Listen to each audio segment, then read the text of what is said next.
দুর্গা পূজায় যে শুভেচ্ছা দিলায় এর মানিল তোমার বালা লাগে। মূর্তি পূজায় যে শুভেচ্ছা দিলায় মুসলমান তুমি, এর অর্থ হইল তোমার বালা লাগে। মূর্তি পূজা যদি বালা লাগে তো তুমি কিসের মুসলমান? আবারও ঠিক করো, তুমি এবাদত করতে চাও না পূজা করতে চাও? আমার কথা বুঝি থাকলে খোকা, মূর্তি পূজায় যারা শুভেচ্ছা দেয় এরা এবাদতের মানুষ না পূজার মানুষ? এরা এবাদতের মানুষ নয়, এরা পূজার মানুষ। মূর্তি পূজা এদের ভালো লাগে। যারা মূর্তি পূজা করে এরা আল্লাহর এবাদত করে না মূর্তিরে আল্লাহর সাথে শরিক করে? হ্যাঁ, এরা আল্লাহর এবাদত করে না মূর্তিরে আল্লাহর সাথে শরিক করে। আপনিও যদি সেই মূর্তি পূজার অনুষ্ঠানে গিয়া কিছু মিঠাই খাইয়া আইই, আপনিও যদি বলেন শুভেচ্ছা, শুভেচ্ছা কিতা? বাংলা দুইটা শব্দ সন্ধি হইয়া শুভেচ্ছা শব্দ গঠিত হয়েছে।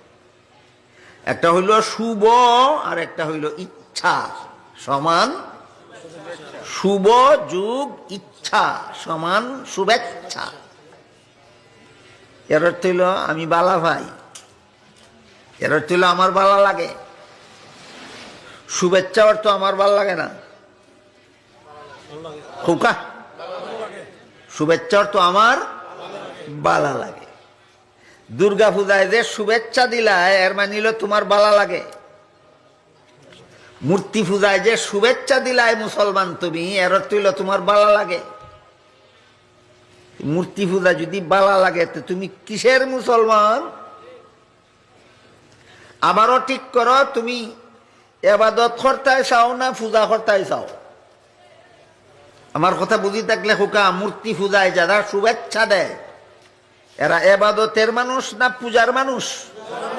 এরা এবাদতের মানুষ নয়, এরা পূজার মানুষ। মূর্তি পূজা এদের ভালো লাগে। আল্লাহ পাক রব্বুল আলামিন কোরআনে বলেন,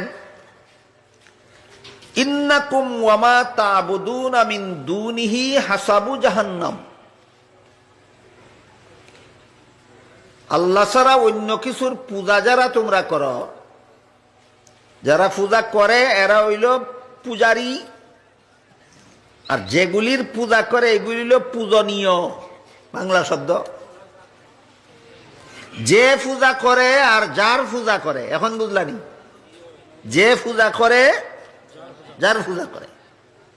আল্লাহ বলেন দুনো পক্ষ জাহান্নামী।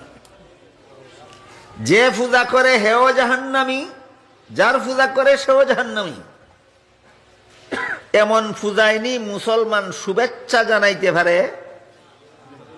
তাহলে তুমি মুসলমান কেন আর সে পূজারি কেন? ব্যবধান কোথায়?